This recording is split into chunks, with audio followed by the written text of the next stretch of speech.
이 항산화 영양소에 대해서는 이 항산화 영양소라는 말을 이렇게 좀 풀이를 하면 뭔가 이렇게 저항하다, 막는다 이런 뜻이죠. 그러니까 뭘 저항하는데 뭘 막는 거냐면 산화. 여기서 산화라는 거는 뭐냐면 산소에 의한 변화를 산화라고 그러거든요. 우리 왜 철이 녹슬었다 그런 거를 산화작용이다 이런 얘기 하고 과일 같은 사과 같은 거 이렇게 깎아놨는데 누렇게 변색되면 산화됐다 이런 말 들어보셨죠? 그러니까 그 산화라는 말은 뭐냐면 산소에 의한 그 조직, 그 분자가 변화된 거를 우리가 산화라고 그러거든요. 그러니까 항산화에 대한 오늘 공부를 할 건데 저희가 비타민, 미네랄을 먹어야 되는 이유가 바로 항산화 때문에 먹어야 되는 거거든요. 그러면은 산화라는 게 뭔지를 알아야 될 거잖아요. 그 산화라는 거는 산소에 의한 변화인데 그 산소 중에서도 활성산소에 주목을 하셔야 돼요. 이 활성산소란 말은 사실은 제가 아메이 사업 하면서 98년도에 처음 들은 말이거든요.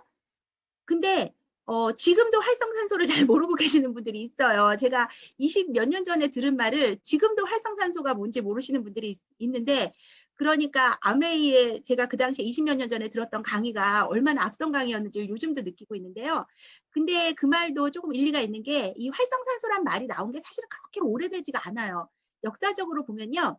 1991년부터 우리가 보통 사람들, 물론 그 전에 학자들은 뭐 학자들 사이에서는 뭐 많이 회자됐던 단어였지만 일반 사람들한테 각인됐던 이 활성산소라는 말이 각인됐던 계기는 1991년 미국의 존스 홉킨스 대학에서 연구한 그 연구 자료가 발표가 되면서 활성산소가 일반 사람들한테도 강력하게 각인이 되게 되는데 이게 무슨 일이냐면 91년도에 존스 홉킨스 대학에서 그 발표를 했어요. 어떤 발표를 했냐면 인간의 질병에 대한 분류를 한 거예요.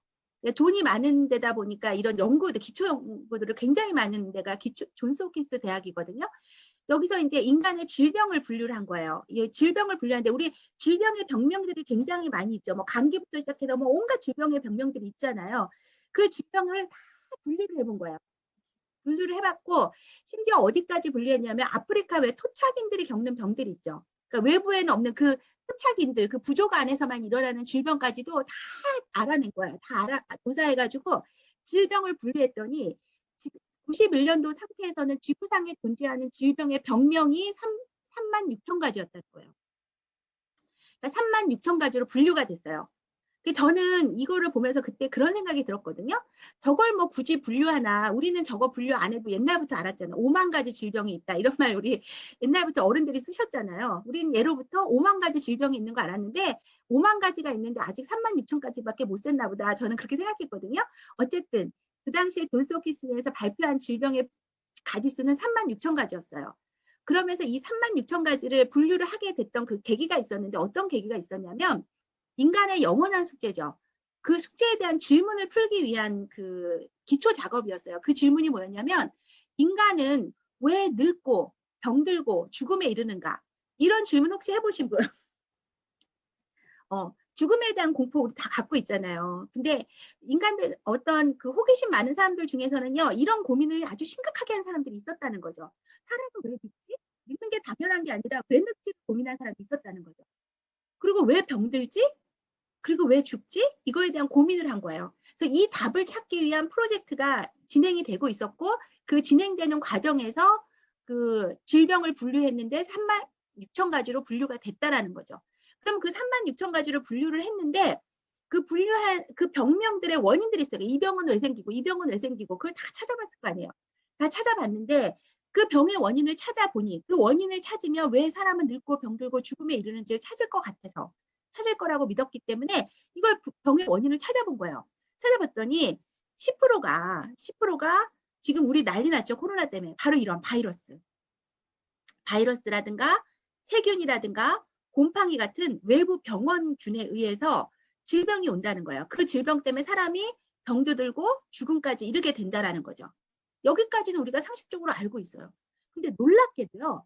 90%가 활성산소가 원인이 돼서 사람 늙고 병들고 죽는다라고 발표를 한 거예요. 다시 정리할게요. 인간의 질병을 분류했더니 3만 6천 가지였어요. 그 3만 6천 가지의 질병을 왜 이런 질병들이 오는지 원인을 분석해 봤더니 10%는 세균, 바이러스, 곰팡이 같은 외부 병원군 때문에 질병에 걸리는 거고요.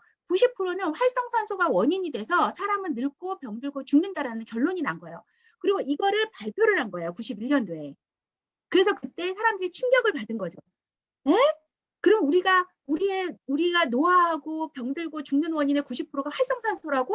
도대체 그 활성산소가 뭔 거야? 뭐 때문에 사람을 늙고 병들고 죽게 만드는 거야? 하고 그때부터 난리가 난 거죠. 그래서 활성산소란 말이 그때부터 회자가 됐다. 이해하시면 되고요. 그러면 제가 오늘 첫 강의에서 영양을 우리가 공부할 때 가장 기본 개념으로 항산화, 활성산소를 막는 항산화라는 개념을 여러분들이 아셔야 영양을 다룰 수 있다라는 제가 얘기를 오늘 하는 건데 왜 이걸 첫 시간에 담았는지 아시겠죠? 왜냐하면 우리가 늙고 병들고 죽는 원인의 90%가 활성산소이기 때문에 그런 거예요. 그렇다면 다시 돌려서 얘기하면 만약에 활성산소를 우리가 잘 관리한다면 노화를 굉장히 늦출 수 있어요. 그 다음에 두 번째, 병들지 않을 수 있어요. 그 다음에 병들지 않은 상태로 죽을 수 있어요. 모두의 꿈이죠.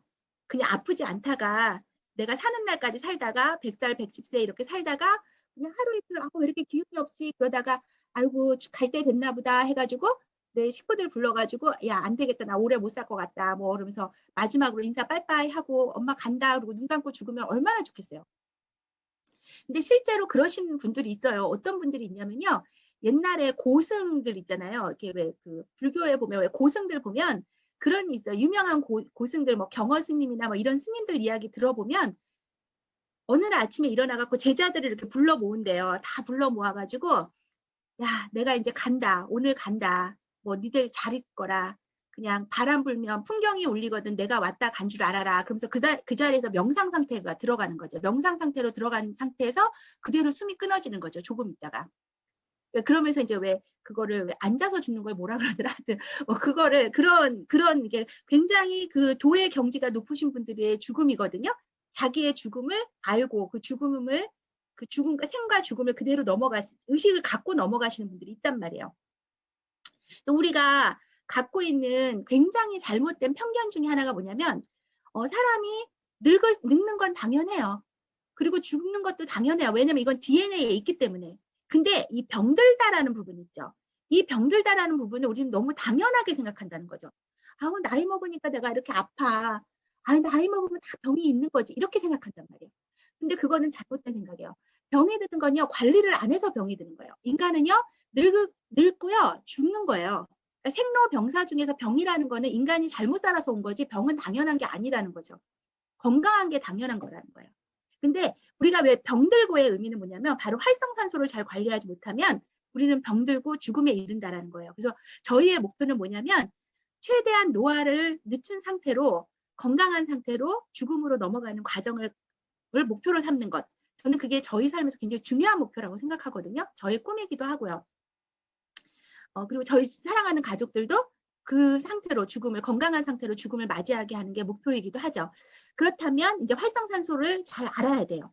활성산소에 대한 공부를 해볼게요. 활성산소가 도대체 뭐냐는 거예요. 활성산소는 뭐냐면 인간이 이렇게 제가 이렇게 막 지금 떠들고 있고 막 뭐라 하고 있잖아요. 이렇게 생명 활동을 영위하기 위해서는 두 가지가 필요해요. 두 가지 조건이 필요해요. 그 두 가지 조건이 뭐냐면 먹어야 돼요. 사람 안 먹으면 죽어요. 또 하나 뭐죠? 숨을 쉬어야 돼요. 호흡을 안 하면 사람이 죽어요. 그래서 우리가 먹고 호흡하는 거는 사람이 생명 활동을 영위하기 위한 굉장히 중요한 두 가지 조건. 이 중에서 하나만 없어도 사람은 죽죠. 그러면 먼저 음식을 살펴볼게요. 음식을 먹어서 우리가 어떻게 우리 생명 활동하고 연결이 되냐면 음식을 먹으면요. 우리가 5대 영양소라고 알고 계시죠? 단백질, 탄수화물, 지방이 있어요. 단백질은 소화 과정에서 아미노산으로 분해돼서 흡수되고요. 탄수화물은 최종 단위로 포도당으로 분해돼서 흡수되고 지방은 지방산으로 분해돼서 우리 우리 그 소장의 융모벽으로 흡수가 돼요. 이렇게 단백질, 탄수화물, 지방은 우리 몸으로 흡수돼서 뭐에 쓰이느냐? 에너지 원으로 쓰이는 거예요. 심장이 박동하고 혈액이 들고 내가 이렇게 움직이고 눈을 깜빡이고 이런 모든 내가 살아가는 데 있어서 에너지가 제로가 되면 우리는 그걸 죽음이라고 그러죠. 에너지를 만드는데 그 생명 활동을 영위하는 그 에너지를 만드는 데 쓰이는 게 바로 이 탄수화물 지방이고요. 특히 단백질, 아미노산 같은 경우는 비상 에너지일 뿐인 거지 주 역할은 뭐예요? 몸의 구성 성분이에요. 내 뼈를 만들고 피를 만들고 피부를 만들고 혈액을 만들고 호르몬을 만들고 효소를 만들고 머리카락, 손톱을 만들어내는 내 몸의 구성. 그러니까 저는 제 별명 제가 이런 말 했더니 제 별명을 뭐 그 단백질이라고 어느 리더님이 그러셨는데 제가 하도 단백질을 강조해서 나는 다른 말로 얘기하면 단백질이라고 저는 항상 강조하거든요. 제가 뭐 대단한 존재인 것 같지만 실제로 저를 분해하면요 단백질로밖에 저는 설명이 안 돼요. 저를 분해하면 다 저는 단백질이에요. 물과 단백질. 그래서 이 몸을 구성하는 주요 성분은 단백질이에요. 그래서 이해되셨죠? 탄수화물, 지방은 에너지원으로 주로 쓰이고요. 단백질은 몸의 구성 성분으로 있다가 이 에너지원이 부족하면 이 구성 성분을 부셔갖고 에너지원으로 비상 에너지원으로 쓰는 거죠. 그런데 우리가 5대 영양소 중에서 비타민, 미네랄이 있어요. 비타민, 미네랄은 뭐냐면 바로 이 대사와 관련된 촉매 역할을 하는 거예요. 무슨 얘기냐면 단백질이 아미노산으로 분해가 돼야 될 거 아니에요. 그죠? 그 분해가 되는데 얘가 혼자 분해가 안 돼요. 비타민, 미네랄이라는 촉매 역할들이 있어야 얘네들이 분해가 돼서 내 몸에 흡수가 된단 말이에요. 그리고 얘가 흡수가 됐어요. 흡수가 된 상태로 우리가 쇠고기를 먹었어요. 쇠고기를 먹었으면 소고기 단백질이 내 몸에 들어오는 거죠. 그러면서 그 소고기 단백질이 내 몸에 들어와서 흡수가 돼서 내 몸을 만들면 내 살은 뭐가 돼야 돼요? 소고기 살이 돼야 되죠. 그죠? 우리가 돼지고기를 먹었으면 내 살은 뭐가 돼야 돼? 돼지고기가 돼야 되겠죠. 그러나 그렇지 않죠. 소고기를 먹어도 얘가 아미노산으로 분해돼서 얘가 들어오면 내 간에서는 내 몸에 필요한 단백질, 인간의 단백질로 다시 재구성한단 말이에요. 그게 바로 그런 재구성할 때 누가 하냐는 거예요. 그거 하는 애가 또 비타민, 미네랄들이 하는 거예요. 그래서 우리가 먹은 영양소들을 분해시켜서 내 몸에 맞는 걸로 다시 재구성하는 데 관여되는 모든 대사에 관여되는 게 뭐다? 바로 비타민, 미네랄이라는 거예요. 그리고 내 몸의 노폐물들을 분해해서 밖으로 배설시키는 역할을 하는 것도 비타민, 미네랄들이고.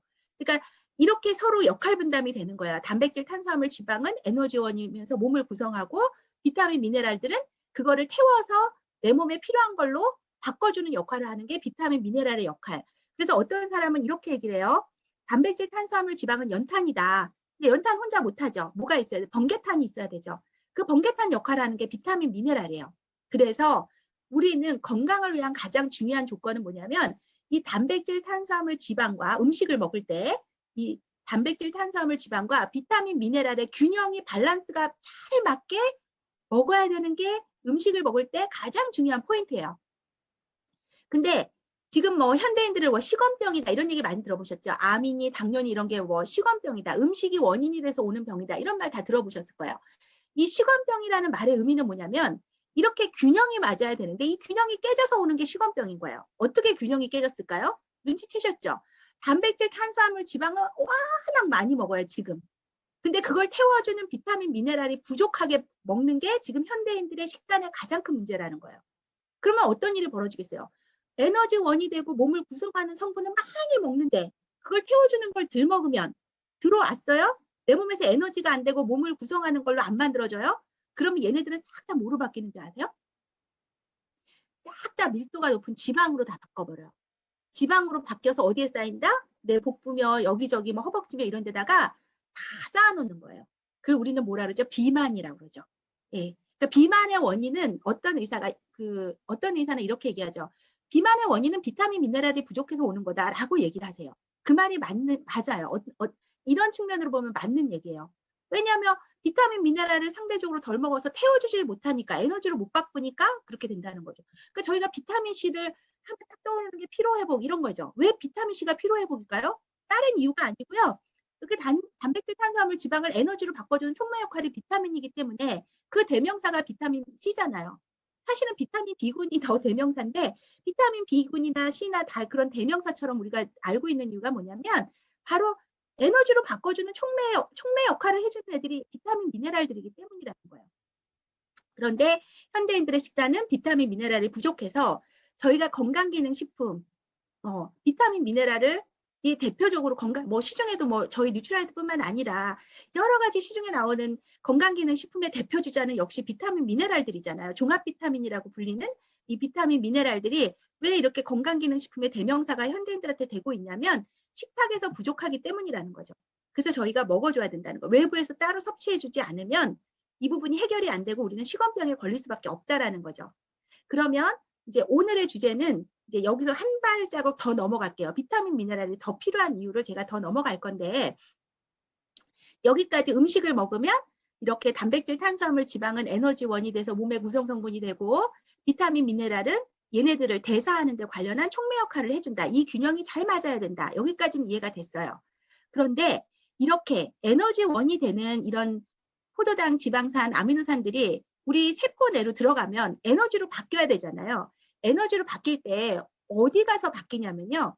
세포 안에 있는 미토콘드리아라는 조직이 있어요. 우리 세포 안에도 DNA도 있고 뭐 리소좀도 있고 생물 시간에 배우셨죠? 그 안에 미토콘드리아라는 애가 또 하나 있어요. 근데 이 미토콘드리아에 들어가서 뭐가 된다?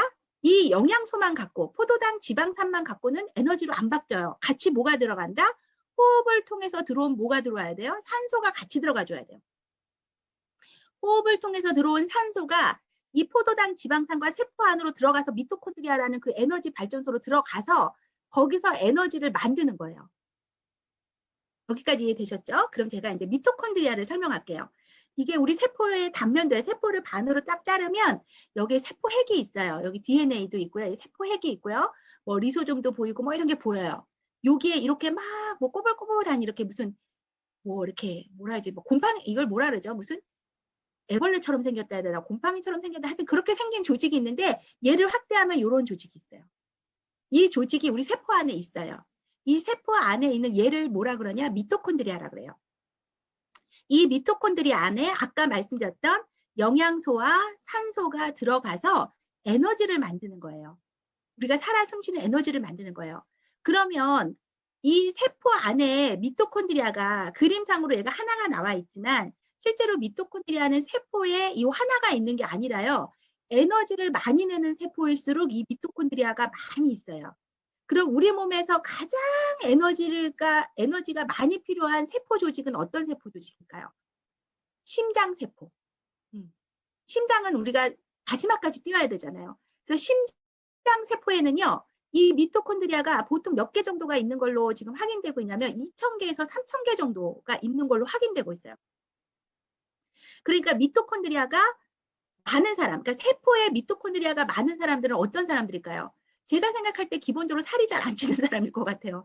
뭘 먹어도 에너지가 막 많이 만들어지니까 이런 사람들 공장이 잘 만들어지니까. 근데 나이가 들수록요. 이 미토콘드리아가 점점 사라져요. 점점 사라지면 똑같은 음식을 먹어도 에너지로 그만큼 덜 태워내는 거죠. 나이살의 원인이에요. 왜 내가 20살 때도 밥 3공기 먹었고 나이 50에도 밥 3공기 먹는데 나는 왜 이렇게 자꾸 살이 찌지? 20살 땐 살이 안 쪘는데 대사가 잘 됐죠. 살이 안 쪘는데 나이가 들면 살이 쪄요. 똑같은 밥을 먹으면 살쪄요. 그 이유는 뭐냐면 미토콘드리아의 개수가 줄어들기 때문이에요. 똑같은 밥을 먹어도 에너지로 태울 수 있는 공장이 줄어들기 때문에 에너지를 다 못 태워서 몸에 지방으로 쌓아놓는 거죠. 이해가 되셨죠? 심장세포에 미토콘드리아가 제일 많이 있고요. 그 다음에 간세포 이런 데에 이제 미토콘드리아가 되게 많이 있고 뇌세포에도 미토콘드리아가 굉장히 많이 있고 이 미토콘드리아가 제일 없는 세포가 있어요. 그 세포가 어디냐? 지방세포예요. 지방세포에는 한 2개 내지 3개 정도밖에 발견되지 않아요. 미토콘드리아가. 그러니까 몸에 지방이 많은 사람일수록 딱 여러분들 떠올리셔야 되는 게 있어요. 몸에 지방이 많은 사람일수록 어떤 사람일 거다?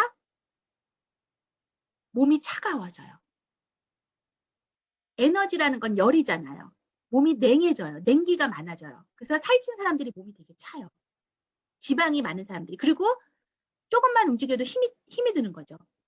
시장만 갔다 와도 침대에 누워야 되는 여성분들이 있거든요. 시장만 갔다 와도 힘이 빠지시는 분들이 있어요. 그런 분들은 몸에 근육이 없고 근육이라는 데는 미토콘드리아가 많은 조직이잖아요. 그 근육이 없고 상대적으로 근육 대신에 뭐가 많은 사람들, 지방이 많은 사람들은 몸에 에너지를 많이 못 만들어내는 거죠. 그게 바로 미토콘드리아예요. 그래서 미토콘드리아는 에너지 발전소다. 이렇게 이해하시면 되고 이 미토콘드리아가 없어지지 않게 잘 보호하는 게 우리가 최대한 우리가 활력 있게 살고 건강하게 사는 아주 중요한 포인트가 돼요. 그런데 여기서 사건이 발생이 돼요. 아, 미토콘드리아가 에너지를 만들어내는 데야. 여기까지는 우리가 넘어왔는데 문제는 뭐냐면 이 미토콘드리아에서 에너지를 만들 때 어떤 사건이 발생하는데 그 사건이 뭐냐면 아까 산소가 들어간 영양소와 산소가 들어가서 여기서 에너지 ATP라는 형태의 전지 형태의 에너지를 만들어내서 우리가 그걸 갖다 쓰는 건데 이 과정에서 뭘 만들어내냐면 불완전 산소가 나와요. 그러니까 산소가 O2잖아요. 이 O2가 이걸 분해하면 산소 분자 하나, 뭐 플러스 전자 하나에 마이너스 전자 8개가 돌고 있는 분자 구조인데 얘가 이 회로를 막 통과하는 과정에 음전자가 탈락돼버린 거야. 어디 충격에 의해서 음전자가 하나씩 빠져버린 거야. 완벽한 산소 분자가 아니라 음전자 한두 개를 잃어버린 불완전 산소가 여기서 발생될 수밖에 없어요. 그걸 만들어내는데 그 불완전 산소의 이름을 우리가 뭐라 그런다? 오늘의 주제인 활성산소라고 부른다. 이렇게 이해하시면 돼요. 다시 정리하면 우리가 살기 위해서 음식과 호흡을 해야 돼요. 그 음식을 먹어서 들어온 영양소와 우리 코로 흡한 그 산소가 들어가서 세포 안에 미토콘드리아라는 조직에서 에너지를 만들어야 우리가 산단 말이에요. 근데 에너지를 만드는 과정에서 뭐가 만들어진다? 산소 찌꺼기. 그러니까 산소가 전자 하나를 잃어버린 불완전 산소 찌꺼기가 만들어진다는 거예요. 그 산소 찌꺼기를 이제 자동차의 배기가스에 비교하기도 하고 또 다른 말로 뭐 산소 찌꺼기라고도 하고 활성산소라고도 하고 영어로는 프리 레디칼, 자유기. 그러니까 자유롭게 돌아다닌다라고 뭐 자유기다 이렇게도 부르기도 하고 어떤 사람들은 깡패산소다 이렇게도 부르기도 해요.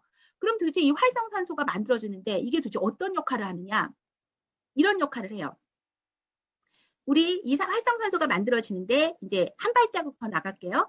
기본적으로 미토콘드리아에서 에너지가 발생되는 과정에서 이거는 우리가 살기 위해서는 어쩔 수 없이 만들어지는 거죠. 그러니까 살기 위해서 하는 행위 자체가 우리를 죽음에 이르게 하는 그 원인 물질을 만들어내는 거예요. 이렇게 만들어내기도 하지만요. 이 활성산소는 우리 몸에서 만드는 것뿐만 아니라 외부에서도 만들어져서 우리 몸을 공격하기도 해요. 어디냐면 바로 자외선 때문에 우리 공기 중에 산소 있잖아요. 이 공기 중에 산소들이 자외선의 공격을 받아서 불완전 산소가 만들어지기도 해요. 그래서 이 활성산 여러분들 왜 봄철이나 가을철 되면 이불 갖다가 햇볕 쨍쨍할 때 입을 널잖아요. 입을 널면 왜 널죠? 살균시킨다고 널잖아요. 왜 공기에 햇볕에 넣는데 왜 그게 살균이 될까요? 햇볕에 넣는데 살균되는 이유는 뭐냐면 바로 활성산소 때문에 그런 거예요. 우리 그 햇볕이 쨍쨍한 날은 활성산소가 많거든요. 이 활성산소가 많은 날은요. 이 활성산소는 불완전 산소이기 때문에 성격이 어떤 성격이냐면 다른 세포를 공격해서 자기의 잃어버린 전자를 채워 넣으려고 하는 게 이 활성산소의 그 성격이거든요. 그러니까 그 이불이나 이런 데 들어있는 왜 그 뭐 곰팡이 균이라든가 이런 세포 조직들 있잖아요. 그런 세포 조직들을 공격해서 자기의 전자를 채워 넣는 거예요. 그러면서 이불이 자연스럽게 살균이 되는 거거든요. 그리고 활성산소가 왜 방사선 같은 거 찌면은 활성산소가 많이 발생되기도 하고요. 흡연 또는 공장에서 나오는 매연에도 이런 배기가스라고 하잖아요. 우리가 소위 말하면 이런 배기가스에서 불완전 산소가 굉장히 많이 있어요. 그리고 요 얘기는 뭐냐면 우리가 세균에 감염되잖아요. 사람 몸이 세균이 감염되면 내 몸에 백혈구들이 가서 그 세균을 공격해서 내 몸을 치유하죠. 근데 그 백혈구들이 공격할 때 뭐로 공격하냐면 활성산소를 쏴요. 이 불완전 산소를 막 만들어서 쏜단 말이에요. 내 몸에서. 쏴서 그 세균을 죽이는 거예요. 활성산소는 불완전 산소이기 때문에 어떻다? 다른 조직을 공격해서 자기의 전자를 찾아내서 자기를 안정시키려고 하는 게 산소이기 때문에 이런 세균의 조직을 막 공격한단 말이에요. 그래서 우리가 그 반응을 무슨 반응이라고 해요? 빨갛게 부어오르는 염증 반응이라고 그러죠. 그 염증 반응이 일어나는 거예요. 이렇게 다양한 형태로 활성산소는 형성이 돼요. 근데 이 활성산소는 뭐다? 내 몸을 공격한다는 거죠. 그래서 이 90%의 원인이 우리가 늙고 병들고 죽음의 원인에 이르는 그 질병의 원인의 90%가 활성산소라고 서두에 말씀드렸는데 이 질병과 관련된 활성산소의 이론을 보면 이 활성산소가 발생이 되면 뭘 공격한다? 나오는 즉시 제일 먼저 공격하는 데가 미토콘드리아예요. 지가 미토콘드리아에서 나왔잖아요. 그 미토콘드리아를 제일 먼저 공격해요. 제일 먼저 공격하고요. 그 다음에 그 세포 안을 공격해요. 그리고 그 세포 밖을 빠져나오면 혈액을 타고 다니면서 전신을 다 공격하고 다니는 거예요. 그러면 그 활성산소의 증거를 말씀드릴게요. 아까 얘기했던 철을 공기 중에 오래 놔두면 어떻게 되죠? 녹슬죠. 그게 바로 활성산소의 공격을 받아서 철이 산화된 세포가 망가져가는 게 우리가 볼 수 있고요. 또 하나 왜 진공포장이라는 거 있죠. 통조림의 원리가 뭐죠? 통조림의 원리가 산소를 완전히 빼는 거잖아요. 산소가 없으면 족집 공격을 안 당하기 때문에 그 족집이 보호가 돼서 우리가 만약에 우리 몸이 만약에 통조림 속에 들어있으면 우리는 늙지 않고요. 그렇게 아마 냉동 상태처럼 아마 잘 있을 거예요. 통조림의 원리가 산소를 빼는 원리, 진공포장의 원리. 진공포장하면 식품을 오래 보존할 수 있잖아요. 그게 바로 활성산소로부터 산소를 막는 거죠. 그 다음에 사과 있죠. 사과를 깎아놓으면 시간 지나면 갈변 현상이라 해서 노랗게 변화하죠. 그 왜냐하면 외부의 활성산소로부터 촉진기 변화하는 거예요. 이런 현상들이 우리가 밖에서도 보이지만 실제로 어디서도 일어난다? 내가 음식을 먹고 호흡을 하는 한 내 몸에서도 계속 일어나면서 뭘 한다? 내 몸의 세포를 그렇게 망가뜨린다. 철이 녹슬듯이 내 몸을 녹슬게 만든다는 거죠. 그거로 인해서 노화도 오는 거고, 당뇨도 오는 거고, 동맥경화도 오는 거고, 암도 오는 거고, 치매도 오는 거다. 등등등. 질병, 우리가 세균성 질환이 아닌 나머지 질환들은 거의 다 이 활성산소의 공격에 의해서 우리가 병이 오는 거다. 이렇게 이제 밝혀졌다라는 거죠, 결론이. 그러면 문제는 뭐냐면 이 활성산소를 그럼 잘 제거를 해야 되잖아요. 근데 여기서 이런 의문이 들어요. 그러면 사람은 태어나자마자, 우리 애기들 태어나자마자 바로 우유 먹고 바로 호흡하고 응애하면서 사는데, 태어나자마자 인간은 어떻게 돼요? 바로 독스러서 늙어갖고 죽어야 되잖아요. 근데 우리가 소위 말하면 성장기라는 게 있어요. 그죠? 늙지가 않고 계속 성장하는 성장기라는 게 있잖아요. 보통 성장기가 언제까지죠? 보통 25세를 전후로 해서 성장기가 마무리되고 25세부터 인간은 노화가 시작된다 그러거든요. 그러니까 어쨌든 25세 때까지는 사람은 안 늙고 잘 살잖아요. 왜 그러지? 그건 뭐냐면 우리 몸이 이런 활성산소가 내 몸에서 생기고 또 외부로부터 활성산소의 공격을 받을 때 내 몸은, 인간의 몸은 그 활성산소를 잘 제거하는 시스템을 인간은 갖고 태어난 거예요. 태어났기 때문에 우리가 이렇게 잘 살고 있는 거예요. 그러니까 걱정하지 마세요. 우리 잘 갖고 태어났어요. 그걸 바로 뭐라 하냐면 항산화 시스템이라고 부르는 거예요. 그러면 제가 그 시스템에 대한 설명을 지금 드릴 건데요. 우리가 에너지 대사하는 과정에서 발생하는 활성산소는 우리 몸에 들어온 산소, 우리가 산소를 100을 호흡하면 25% 정도가 활성산소가 만들어진다는 거예요. 이해되셨죠? 100%를 호흡하면 25% 정도가 활성산소가 되는데 이 활성산소 중에서 20%는 뭐가 중화한다? 내 몸의 효소들이 중화를 해요. 이 활성산소를 중화하는 효소를 뭐라고 부르냐면 항산화 효소라고 불러요. 이따가 공부할 거예요. 항산화 효소. 항산화 효소라고 그래요. 그 다음에 우리가 음식을 먹죠. 우리가 먹는 음식 중에서 이 활성산소를 방어하는 영양소들이 있어요. 그 영양소가 항산화 영양소예요. 근데 문제는 뭐냐면 나이가 들수록 이 효소는요 점점 능력이 떨어지고 숫자도 줄어들고 기능이 떨어져요.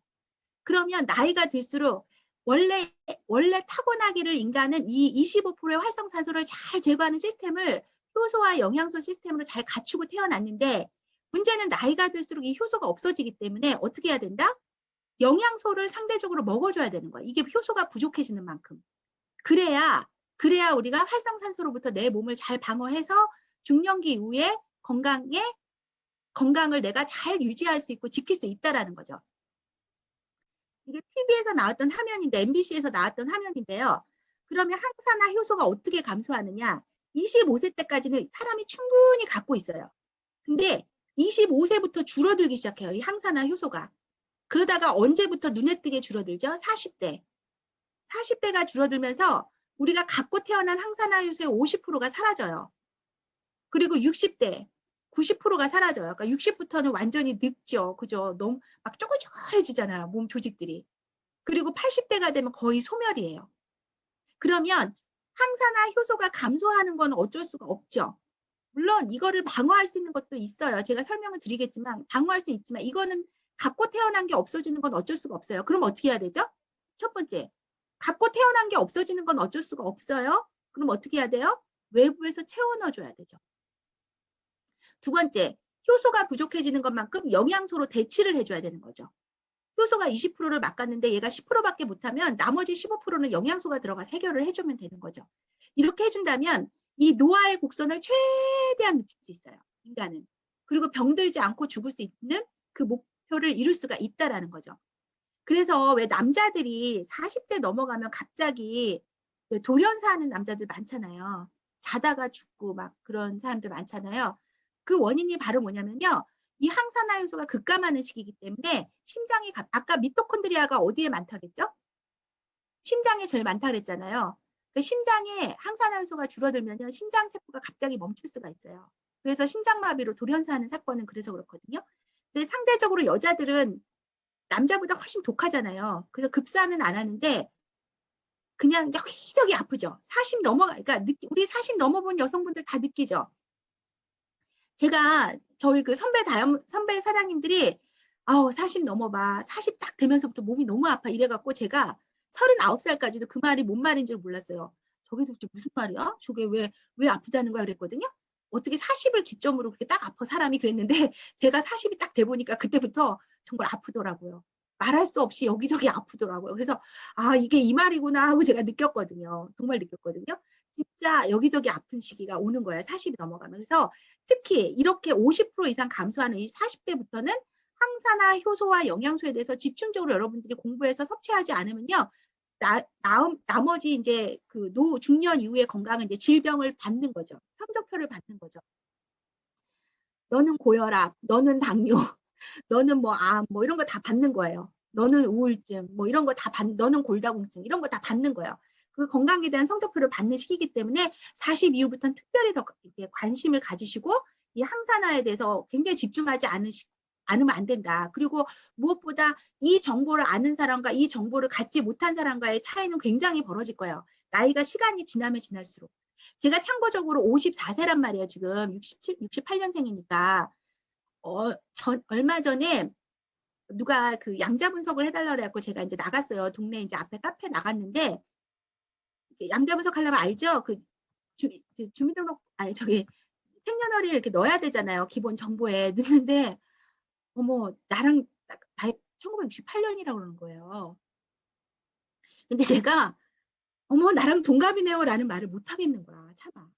그 사람 상처받을까 봐. 아니 제가 잘나서가 아니에요. 진짜 제가 잘나서가 아니라 그 사람 상처받을까 봐 내가 어머 저랑 동갑이에요. 친구예요. 이 말을 못 하겠는 거예요. 제가.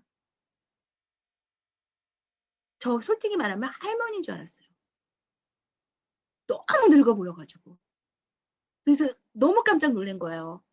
야 사람이 이렇게 차이가 나는구나. 그러니까 20대 30대까지만 몰라요. 40대까지도 괜찮은 것 같아요.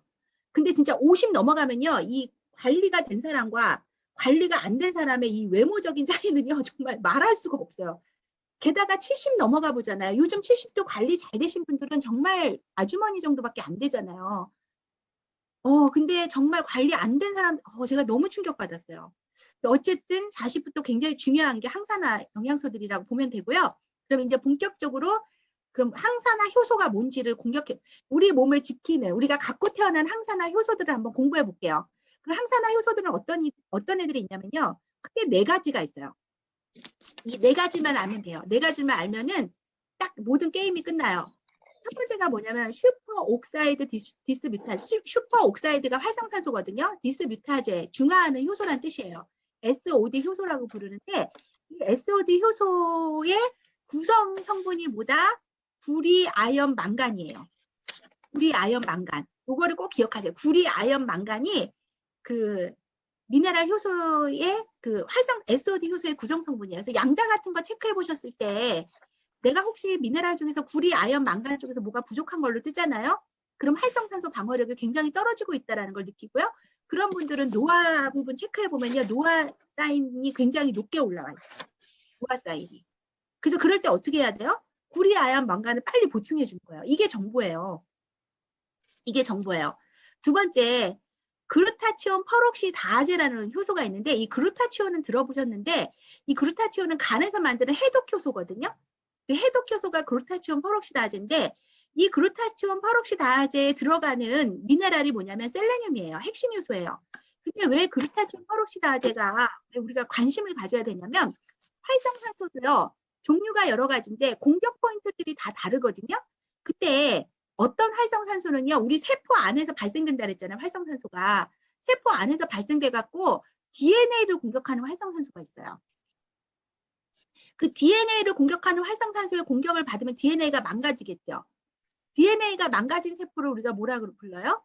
암세포라고 부르잖아요. 그죠? 그러니까 암의 원인이 되는 활성산소가 있는데 그 암의 원인이 되는 그 활성산소를 공격해서 없애버리는 효소가 바로 그루타치온 퍼록시다제 효소예요. 그 그루타치온 퍼록시다제를 우리가 항암제라고 얘기하고 여러분들 그 세계보건기구 WHO 거기에 들어가 보면은 영양소 중에서 항암 영양소 1위가 뭔지 아세요? 항암 영양소 1위가 바로 이 셀레늄이에요. 항암 영양소 셀레늄, 왜 항암 영양소 1위를 셀레늄으로 치냐면 이 셀레늄이 그루타치온 퍼록시다제의 핵심 미네랄 구성 원소기 때문에 그래요. 그러니까 셀레늄이 부족하면 글루타치온 페록시다제를 잘 못 만들 것이고, 글루타치온 페록시다제가 부족하면 암세포 방어력이 떨어지기 때문에, 암세포를 못 막기 때문에 우리가 암세포가 많이 증가하는 거죠. 그래서 얘가 항암 영양소 1위인 이유를 이해하셨죠? 항암 영양소 1위인 이유는 우리 DNA를 공격하는 활성산소를 방어하는 효소의 원료 물질이 셀레늄이기 때문일 거예요. 이해되셨죠? 그 다음에 세 번째, 카탈라제라는 효소인데요.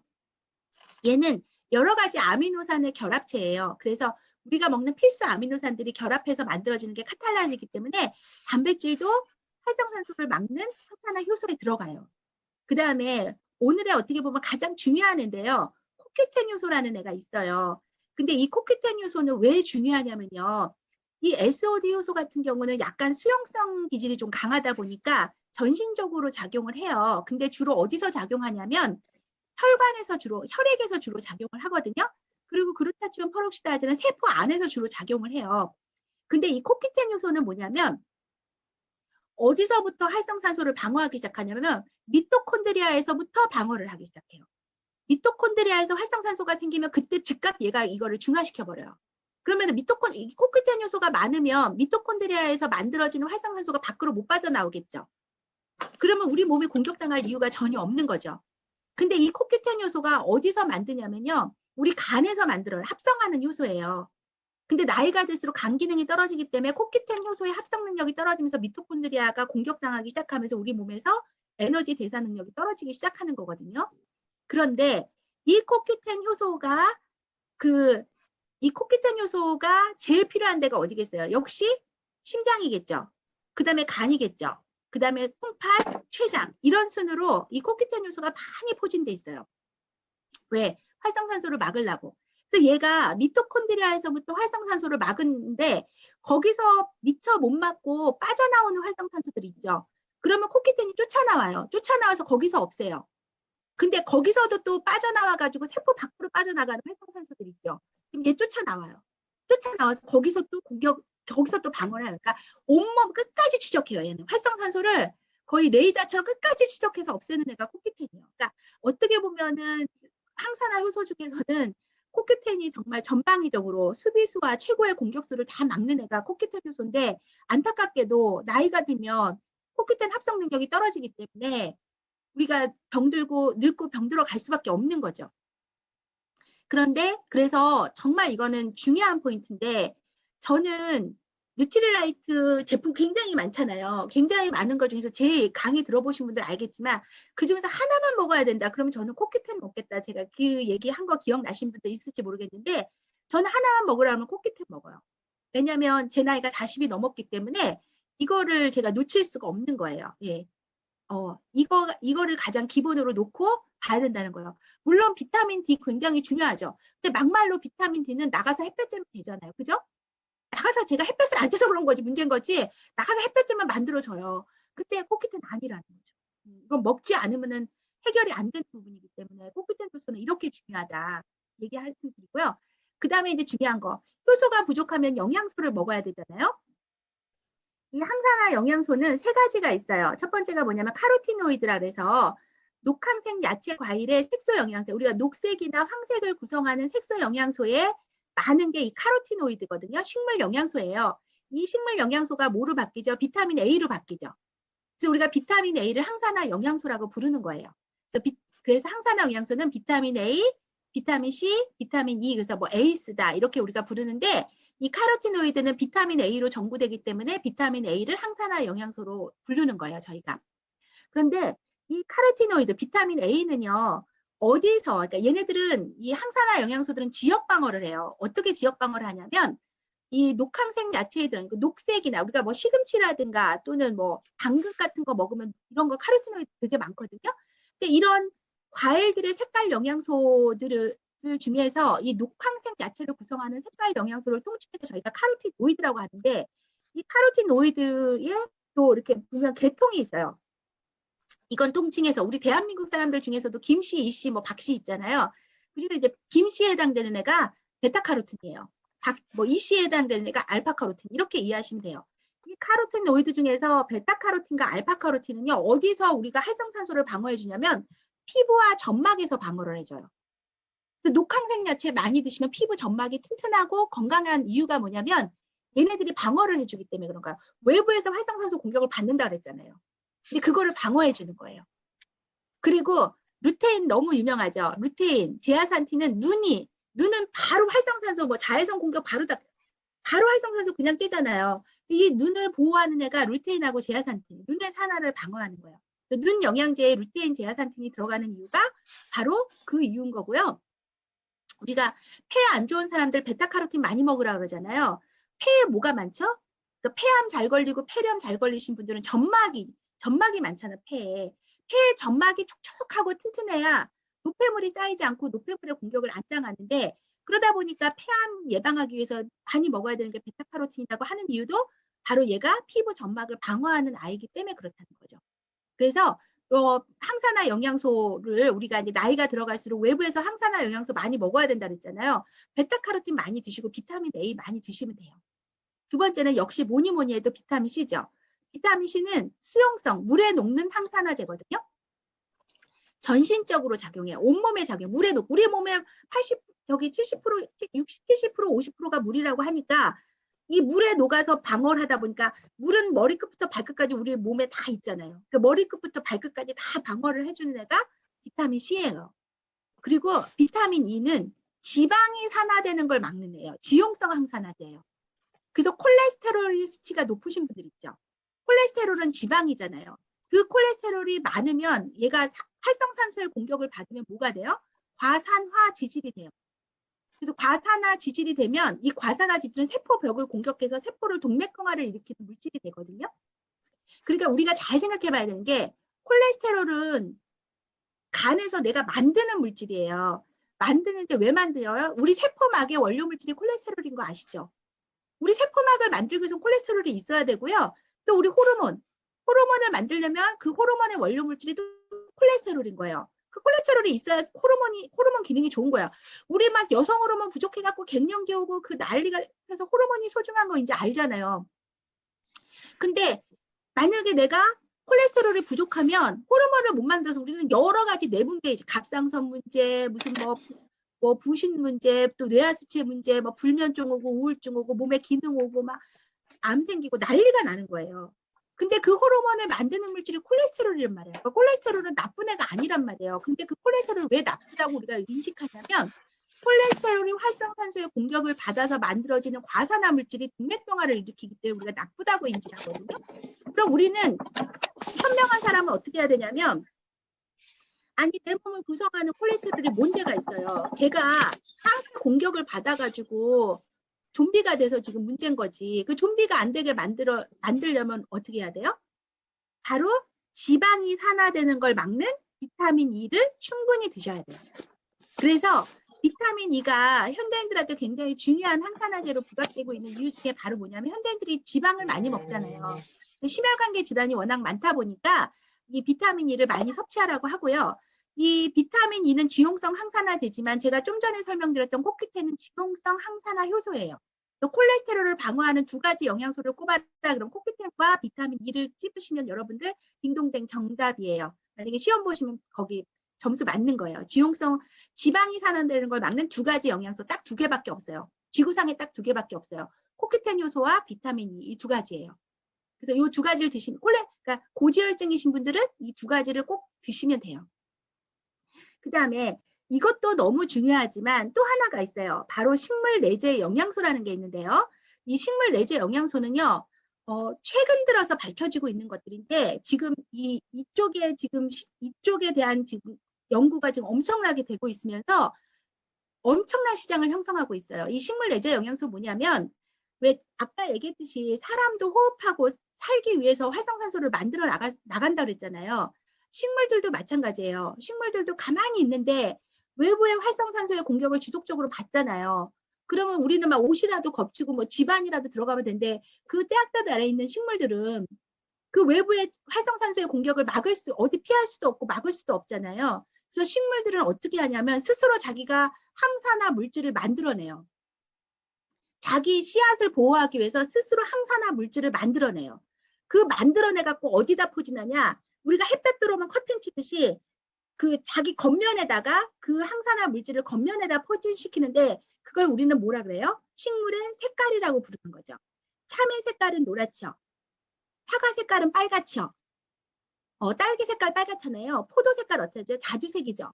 이렇게 우리가 어떤 색깔, 뭐 나뭇잎 색깔은 초록색이고 이런 식물에는 다양한 컬러들이 있어요. 그 다양한 컬러들이 그냥 있는 게 아니라 식물들이 자기를 보호하기 위해서 만들어낸 물질들이라는 거예요. 그런데 그 물질을 사람이 먹잖아요. 그럼 사람 몸에 들어와서도 식물이 자기를 보호했던 것처럼 사람 몸을 보호하는 항산화 물질도 역할을 하더라는 거죠. 그래서 지금 밝혀지고 있는 게 뭐 토마토에 들어있는 뭐 케르세틴이니 뭐 포도에 들어있는 뭐 라즈베라토리니 뭐 석류에 들어있는 엘라직산이니까 막 이름 복잡하고 긴데 막 그 영어 이름으로 된 막 복잡한 이름들의 영양소들 많이 들으시죠? 그게 다 식물 내재 영양소들의 이름들이라고 보시면 돼요. 그래서 그것에 대한 연구들이 되게 많이 되어 있고요. 그거 하나만 갖고도 뭐 지금 만병통치약처럼 지금 팔고 있는 데도 있거든요. 근데 어쨌든 중요한 건 이 식물 내재 영양소 굉장히 중요하고 제가 그 단 예로 사과를 예를 들어볼게요. 사과를 그냥 놔두면 오래 보존하죠. 근데 사과 껍질을 깎아서 놔두면 아까 얘기했듯이 어떤 일이 벌어지죠? 한 30분도 안 돼가지고 갈변 현상이 일어나죠. 무슨 얘기냐면 사과 껍질은 외부의 활성산소로부터 사과 씨앗을 보호하는 물질을 갖고 있다는 걸 증명하는 거예요. 그래서 뭐든지 우리 뭐라고 먹어야 된다? 껍질째 먹어야 된다. 그 얘기를 제가 드리는 거예요. 그래서 여기에 이제 딜레마가 있어요. 아니 그런데 거기 농약이 묻어 있잖아요. 농약이 묻어 있으니까 껍질을 깎아서 먹어야 되잖아요. 그래서 실제로 우리나라 연세대학교에서 실험을 했어요. 어떤 실험을 했냐면 농약이 묻은 사과와 그다음에 농약이 묻은 사과를 그냥 먹는 거예요. 그다음에 껍질을 깎은 사과를 먹었을 때 그 인체의 어떤 반응에 대한 연구를 해봤더니 놀랍게도 농약 묻은 사과 먹는 게 훨씬 낫더라는 거예요. 왜냐하면 그 농약을 먹었어도 그 껍질에 들어있는 영양소, 이런 식물 내재 영양소들이 농약을 다 해독하더라는 거죠. 해독하고 내 몸에 유익한 역할을 하기 때문에 결론은 뭐냐? 깨끗하게 씻어서 우리 과일세정제, 좋은 아메의 과일세정제로 깨끗하게 씻어서 껍질째 먹는 게 제일 좋은 거다라는 게 결론이에요. 그러면 이제 정리가 되셨죠? 우리가 활성산소가 우리를 그 늙고 병들고 죽게 하는 주범이라는 거를 이제 이해하셨고요. 그 주범을 막기 위해서는 항산화 효소와 항산화 영양소를 충분히 드셔야 된다는 거. 그런데 그 항산화 효소를 구성하는 미네랄 중에서 대표적인 게 구리, 아연, 망간 기억하시고요. 그 다음에 셀레늄 기억하시고요.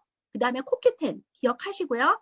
이런 효소들을 잘 먹어야 되고 그 다음에 영양소로는 비타민 A, 그 다음 비타민 C, 비타민 E, 그 다음에 식물들에 들어있는 다양한 식물 내재 영양소들이 파이토케미칼이라고 부르는 이 식물 내재 영양소들을 잘 드신다면 우리는 내가 늙고 병들고 죽음에 이르는 과정들을 건강하게 지나갈 수 있다는 거죠. 그래서 이게 정보라는 거예요. 그런데 이게 너무너무 중요하다 보니까 이제 그 뒤로 91년도에 그 존스 홉킨슨에서 발표한 그 자료를 근거로 해서 1995년부터 WHO 세계보건기구에서요. 인간의 건강을 위해서 항산화 영양소가 굉장히 중요하다는 걸 알고 사람들한테 그걸 적극적으로 섭취하도록 권장하기 시작했어요. 그래서 그 기준을 오락 수치, 항산화 수치라고 계산해서 각 식물별로 얘는 항산화를 얼마나 맞고 얘는 항산화를 얼마나 맞고, 그러니까 예를 들면 사과 한쪽에다가 뭐 배 하나 먹고 뭐 딸기 몇 개 먹고 블루베리 몇 개 먹고 뭐 시금치 먹고 뭐 케일 먹고 이랬을 때 각각의 영양소들이 갖고 있는 항산화 수치를 다 계산해서 그거를 도표화해 놨어요. 도표화해서 그걸 관리를 하라는 거죠. 그걸 관리를 해서 하루에 얼마를 먹어야 된다? 현대인들의 라이프 스타일을 보니까 하루에 매일 3,600 오락을 먹어야 인간이 병에 안 걸리고 살 수 있는 수치다라고 발표를 했어요. 그러면 3,600의 오락을 먹으려면 도대체 얼마를 먹어야 되냐? 기준이 없잖아요. 그래서 WHO에서 어떻게 기준을 정했냐면 자기 얼굴 크기의 접시를 상상하시고요. 자기 얼굴 크기의 접시로 매일 5가지 이상의 다양한 컬러의 야채 과일을 5접시를 먹으라고 권장을 했어요. 이렇게 5가지 컬러 이상의 5접시를 먹으면 일일 오락 3,600을 채울 수 있다. 이렇게 먹어야 당신이 병들지 않고 노화를 최대한 늦추면서 건강하게 살 수 있다라고 발표를 한 거예요. 그러면 이제 답은 나왔어요. 이렇게 먹으면 되잖아요. 이렇게 먹으면 되잖아요. 근데 솔직히 우리가 양심껏 하루에 5가지 칼라 이상을 5접시를 우리가 어떻게 먹어요, 인간적으로. 이거는 노력 힘들기도 하고요. 경제적으로도 되게 문제예요. 왜냐하면 제가 여기 남원의 자연드림 회원인데 장을 저는 거기서 보거든요. 야채과일 장을 보는데 자연드림에서 제가 얼마 전에 빨간색 피망 하나를 집었더니 2,000원이라고 적혀 있더라고요. 빨간색 피망 하나가 2,000원인 거예요. 그러면 내가 5칼라를 맞추려면 도대체 얼마를 먹어야 돼? 그리고 저만 먹어요? 우리 식구들도 먹어야 되잖아요. 그죠? 정말 어려운 문제인데 그거에 대한 저는 그 솔루션, 답으로 더블엑스를 제가 권하는 거예요. 더블엑스는 왜 더블엑스를 권하냐면 더블엑스가 약 아닌 건 아시죠?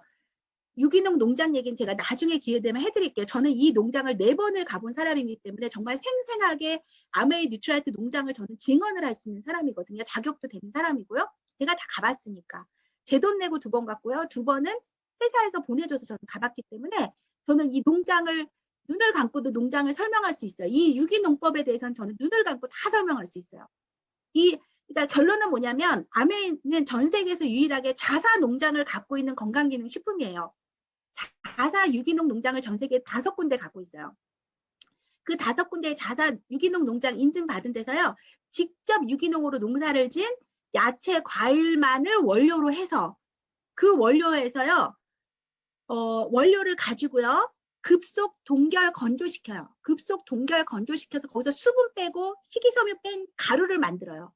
가루를 영양을 최대한 보존한 상태로 가루를 만들어서 그 가루를 섞어서 거기서 비타민 뽑아내고 미네랄 뽑아내고 나머지는 뭐예요? 식물 내재 영양소라고 해서 따로 만들어서 비타민, 미네랄, 식물 영양소 이 3가지로 딱 만든 거예요. 그래서 형태는 여러분들 드셔보실 분들도 있겠지만 알약 형태로 되어 있어서 얘는 비타민, 얘는 미네랄, 얘는 식물 영양소예요. 그러면 이게 알약 형태로 되어 있지만 실제로 뭐냐면 이거는 23가지의 야채 과일이 수분하고 식이섬유가 빠진 상태로 내가 먹는 거랑 똑같은 거예요. 똑같은 거예요. 그래서 정 이해가 안 되시면요. 얘를 꺼내갖고 물에 녹여보세요. 한 30분 지나면 물에 싹 녹거든요. 녹은 상태를 여러분들이 냄새를 맡아보시고 색깔을 보시고 먹어보세요. 그러면 이거 정말 여러분들 옛날에 어렸을 때 녹즙 같은 거 드셔보셨죠? 녹즙. 녹즙하고 똑같아요. 그거를 여러분들이 느끼실 수가 있어요. 근데 그게 23가지의 식물이 들어갔다는 거죠. 근데 이 더블엑스에 하루 오락 수치가 얼마냐면 3,600이 아니라요. 4,400이에요. 저는 이거를 강조하고 싶은 거예요. 4,400. 그럼 4,400이면요. 한번 계산을 한번 해볼게요. 더블엑스가 리필 가격이 82,000원이잖아요. 82,000원이면 이게 31일분인 거 아시죠? 나누기 31일을 하면요. 하루에 6정씩 2번 먹게 되어 있잖아요. 하루에 6정씩 2번 정량 먹었을 때 1일 얼마의 가치예요? 2,645원이에요. 하루에 2,645원으로 내가 이 5칼라의 5접시보다 훨씬 많은 오락 4,400을 맞출 수 있다는 거예요. 그래서 이 오락 4,400의 수치는 뭐를 증명하는 거냐면 나를 암으로부터 지켜줄 수 있다. 항암. 그 다음에 나를 심혈관계 질환으로부터 지켜줄 수 있다. 심혈관계 질환을 예방할 수 있고요.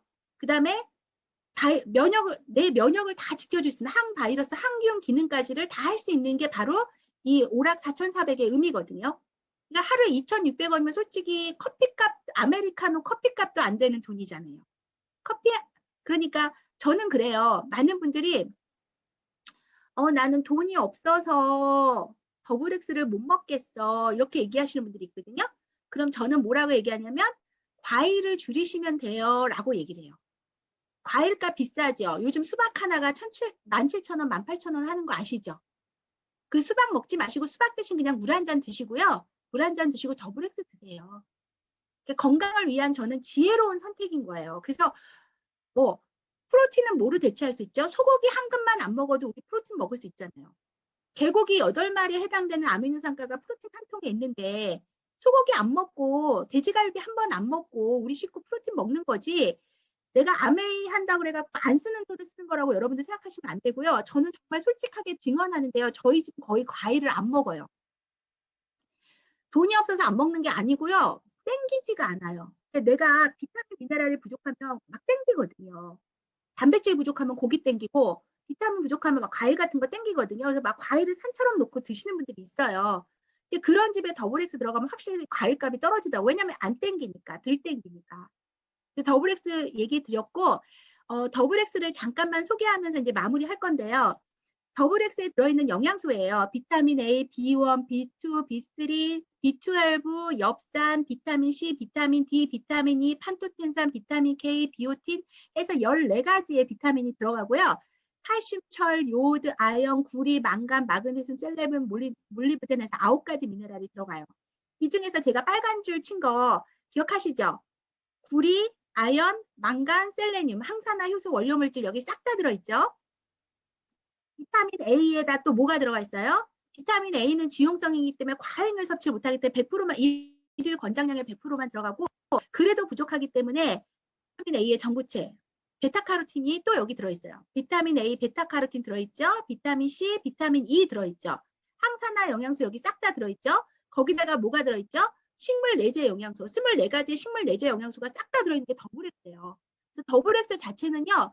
이 자체가 최고의 항산화제다. 뭐 얘기할 것도 없는 최고의 항산화제다라고 여러분들 이해하시면 되고요. 그 다음에 뉴트라이트 항산화 제품들 더블엑스인데 거기에 저는 더블엑스에 하나 없는 게 있어요. 아쉬운 게. 그게 바로 뭐다? 코큐텐이라는 거죠. 그래서 저는 40이 넘어가신 분들은, 그러니까 40 전이라면 식생활에서 비타민, 미네랄, 우리 야채 과일 너무 안 먹으니까 젊은 사람들 더블엑스 정도로만 저는 항산화제 먹어도 충분하다고 생각하는데 40이 넘어갔다면 더블엑스에다가 코큐텐 정도는 먹어줘야 우리가 완벽하게 항산화하고 있다라고 이야기할 수 있고요. 그런데 사람에 따라서 나는 추가적으로 뭘 좀 더 먹고 싶다. 예를 들면 나는 피부 점막이 유독 약해. 맨날 입속이 헐어. 피곤만 하면 막 입속이 막 하얗게 헐어. 그런 사람들은 더블엑스랑 코큐텐 먹으면서 추가적으로 뭘 더 드시면 좋다? 카로틴 플러스를 더 드시면 시너지가 훨씬 나겠죠. 약간 보충해주는 개념이에요. 그런데 나는 그게 아니라 맨날 감기 걸리고 면역이 너무 약해. 그러신 분들은 면역을 위한 비타민C, 전신적인 수용성 항산화제 비타민C를 그냥 좀 약간 보충해서 드시면 되고요. 나는 고지혈이래, 또 고혈압이래. 그러면은 비타민 E를 드셔야 된다 그랬죠. 저희 제품 중에서 비타민 E 함량이 굉장히 높은 게 갈릭이거든요. 갈릭은 마늘 제품으로 많이 이해하시지만 실제로 보면은 이건 비타민 E 제품이라고 해도 손색이 없을 정도예요. 게다가 마늘의 알리신과의 시너지가 혈류순환계에 굉장히 강력하거든요. 얘는 혈관을 다 뚫어주는 애잖아요. 갈릭은. 그래서 이거를 나는 그런 고혈압이나 고지혈이 돼 그러면 갈릭을 좀 더 추가해서 드시면은 훨씬 시너지가 나는 거죠. 그래서 더블엑스 코큐텐을 기본으로 깔고 40 넘어가신 분들은 나한테 좀 특별한 문제점이 있다 하시는 분들은 내 상황에 맞게 이렇게 응용해서 더 추가로 드신다면 항산화 영양소 제품으로는 충분하다 이렇게 보면 되고요. 여기에 들어가 있는 더블엑스에 들어가 있는 식물 영양소들 뭐 로즈마리 그다음에 뭐 스위트, 자몽, 만다리, 뭐 파슬리, 광황, 토마토, 물냉이, 마리골드, 페퍼민트, 포도, 뭐 블루베리, 블랙커런트, 엘더베리, 여기 블루베리, 블랙커런트, 이 블랙커런트 같은 경우는요, 이 베리를 중에서는 저기 신계에 올라가 있는 애거든요. 신계. 그러니까 이거 블루베리의 항산화력하고 비교, 그러니까 블루베리가 만약에 그냥 도라지면 그 인삼에 해당되는 게 그 빌베리예요. 근데 저기 산삼에 해당되는 게 블랙커런트라고 보시면 돼요. 그게 다 들어있다는 거예요. 엄청난 애들이 다 들어가 있고, 이런 식물 영양소들 플러스 이런 영양소들이 다 들어가 있고요. 이 영양소들이 공급하고 있는 일일 공급량인데, 보시면 제가 다는 안 읽어 드릴게요. 비타민 B1 같은 경우는 100%예요. 근데 여기 있는 요거는 뭐냐면 1회 공급량이거든요. 우리가 한 번 먹었을 때. 그러니까 우리 2번 먹게 되어 있잖아요. 그러니까 비타민 B1 같은 경우는 1일 권장량의 몇 프로를 공급하는 거가 되겠어요. 200%를 공급하는 게 되는 거죠. 왜 이렇게 많이 공급할까요? 비타민 B1은 탄수화물 대사 영양소거든요. 한국 사람들이 탄수화물 많이 먹어서 그래요. 술 많이 먹고 탄수화물 많이 먹어서 이 비타민 B군이 전 세계에서 제일 많이 들어있는 게 한국 더블엑스라고 그러더라고요. 다 1일 권장량의 200% 이상씩은 다 공급하게 들어가 있어요. 비타민 B군들이. 다 들어가 있고요.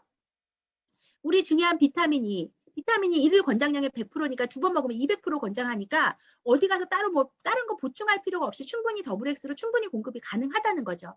셀레늄 같은 경우는 50%니까 2번 먹으면은 100% 충분히 공급하죠. 왜냐하면 미네랄 같은 경우는 과잉 섭취할 필요가 없어요.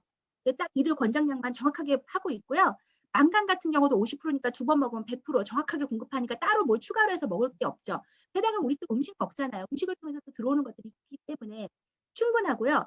구리 같은 경우는 너무 지나치게 많으면 얘가 또 활성산소를 만들 수가 있어요. 그래서 25% 들어있어서 2번 먹으면 50% 하고 우리가 음식으로 먹으면 한 100% 정도 해서 절대 과잉의 우리가 없게 들어가 있고 그 다음에 뭐 이런 애들 비타민 A 같은 경우는 50% 들어있어요. 그래서 일일 권장량의 100%고 거기에다 베타카로틴을 1.5g 하루에 3g을 더 추가할 수 있게 해놨고 비타민 C는 일일 권장량의 2배 200%를 권장할 수 있겠고 아연 같은 경우는 면역을 해서 굉장히 많이 쓰이는 미네랄이다 보니까 하루에 140%를 할 수 있게 이렇게 해놨어요.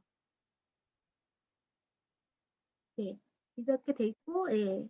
그래서 이제 마지막으로 정리할게요. 더블 X는 20 정확하게 23가지예요. 23가지의 식물 원료가 이렇게 농축돼서 들어가 있고요. 그 다음에 그 14가지의 비타민과 9가지의 미네랄이 들어가 있다. 이렇게 보시면 되고요.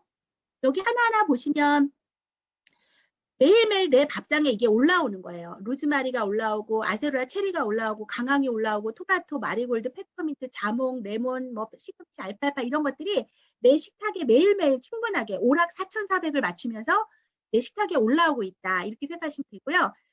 그러다 보니까 그 연세대학교하고의 연구에 의해서 아메이 더블 X에 우리 카다로그 보시면 읽어보시면 정확하게 표시되어 있어요.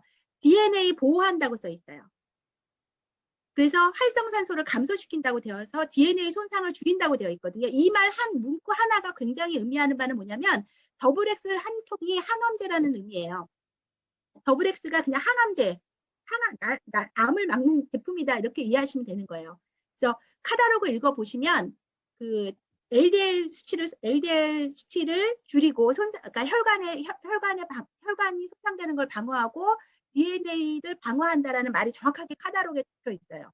그걸로 우리가 현대인들 사망 원인 1위 암, 2위, 3위가 심혈관계 질환이잖아. 그걸 다 예방할 수 있다는 얘기고요.